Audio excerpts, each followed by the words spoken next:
Au bout du jour, une sanction vieille de 70 ans.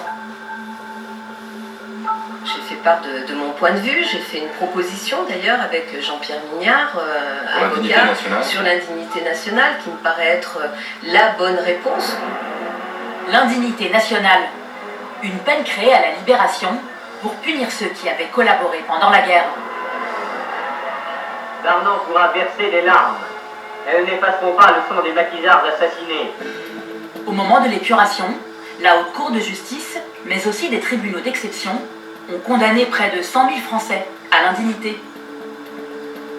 Pendant 70 ans, les dossiers de ces procès étaient jalousement gardés aux archives nationales. Aujourd'hui, ils sont enfin ouverts au public.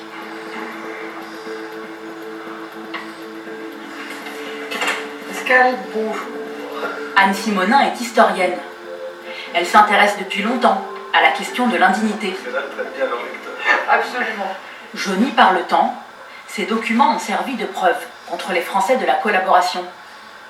Ici, le dossier d'instruction d'une coiffeuse parisienne. On a par exemple le cas d'une femme chez qui on a saisi toutes ses photographies personnelles, de vie quotidienne. Ah mais il y aurait eu des rapports avec les Allemands, certaines de ça. Certaines parlent de ça. C'est génial, c'est une voilà, ça c'est une publicité pour moi descendant en allemand. Catalogue de champagne pour... Voilà, ça alors, en quoi c'est une pièce à charge? Ça veut dire que vous avez fait la fête avec les Allemands en buvant du champagne quand effectivement les Français mangeaient des retables. On va beaucoup l'attaquer sur ses mœurs, et puis il y a une histoire de salon de coiffure qu'elle a acheté avec de l'argent qui visiblement a été donné par les Allemands et qui vont là encore aggraver son cas. Pour ses liens plus qu'ambigus avec les Allemands, elle a été condamnée à 20 ans d'indignité nationale. C'est une peine infamante. Ça veut dire quoi? Ça veut dire que c'est une peine qui emporte exclusivement des privations de droit. C'est-à-dire que vous ne pouvez plus voter, vous ne pouvez plus être élu, vous ne pouvez plus avoir une fonction de représentation dans des syndicats, vous ne pouvez pas être directeur dans le journal, vous ne pouvez pas être réalisateur de cinéma, vous ne pouvez pas participer régulièrement à une entreprise de presse, ce qui quand même commence à faire de quelque chose d'extrêmement lourd. Mais dans certains cas, ce sont les descendants qui portent le poids de l'indignité nationale. À Lyon, nous avons retrouvé le fils de Maurice Gabold, garde des Sceaux du gouvernement de Vichy. Christian Gabold a 91 ans et une mémoire de jeune homme. Il avait 20 ans à la Libération. Pour son fils Emmanuel, il a soigneusement classé les souvenirs de la famille dans cet album, sans rien omettre du passé de son père. Ça c'est en 1943, quand il était nommé garde des Sceaux, ministre de la Justice, en 1943.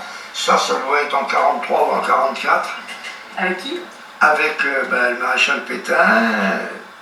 À la Libération, son père s'enfuit en Espagne. Il est condamné à mort par contumace et frappé d'indignité nationale. Voilà, alors ça, dans ce dossier, il y a un document que j'avais oublié l'existence, d'ailleurs, mais je le retrouve avec 70 ans, combien ça fait.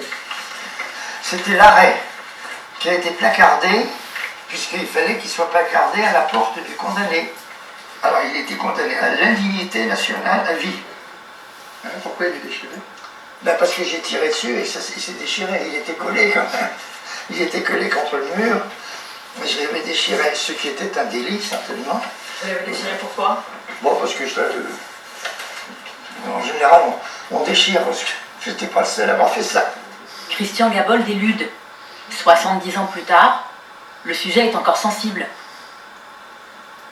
L'indignité nationale était parfois assortie de la confiscation générale des biens, et ce fut le cas pour son père. L'État a mis la main sur la propriété familiale dans l'Aude. C'est plutôt toi qui as été gêné par la confiscation. Ah, la confiscation. Parce que de toute façon, le grand-père, lui, il était condamné à mort. Donc, il ne pouvait pas revenir. Donc, il ne pouvait plus jouir de ses biens.